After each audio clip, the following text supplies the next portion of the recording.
So, explain ko dito kung bakit may tinatawag na camber, 2 in, 2 out na alignment ng ligid. Tapos yung caster.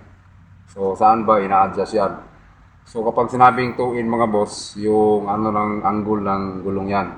So, dito ka sa kanyang tie rod in, mag-adjust ka dito. Kapag 2 alignment, yun yung kadalasan ina-align, no? Yung common alignment na ginagamitan ng yung tawag dito. Lubid yung ginamit ng iba yung nylon. So yung naman yung camber na tinatawag dito yan nag-align mga boss. So dito yan, dito sa bolt ng shock absorber, may bolt yan dalawa dito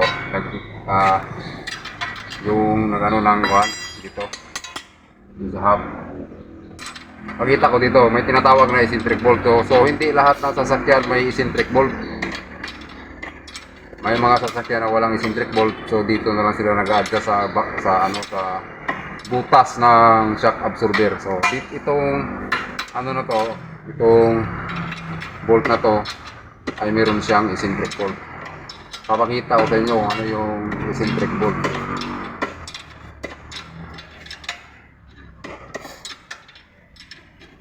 Kasi kapag iniikot mo to yung itong hub na to, gumaganon yan.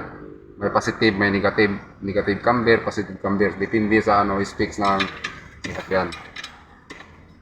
Kapag sinabing camber, dito kayo mag-adjust.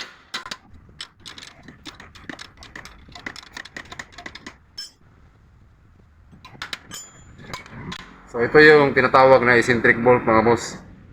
Kita job. So ito yon. Malaki dito maliit. So habang iniikot mo siya, kapag iniikot mo siya positive, so ito yung gumaganon din doon sa pumasok at palabas. Yung gulong yan, yung tayo ng gulong, yun yung sinabing camber. Kung ano yung adjustment ng gulong niya, kung negative o positive ba. At ibalik muna natin to. So may marking naman siya, ito, may mga guhit to. So ang bolt na to mga boss, itong eccentric bolt, may mga guhit sa dito. Bibilangin mo yan. So bawat guhit may equivalent na degree yan. So dito naman sa kanyang shock. Kapag original yung shock mo, may guhit din dito. Pero kapag nagpalit ka ng shock, kapag nagpa-align ka, dapat palagyan mo ng marking.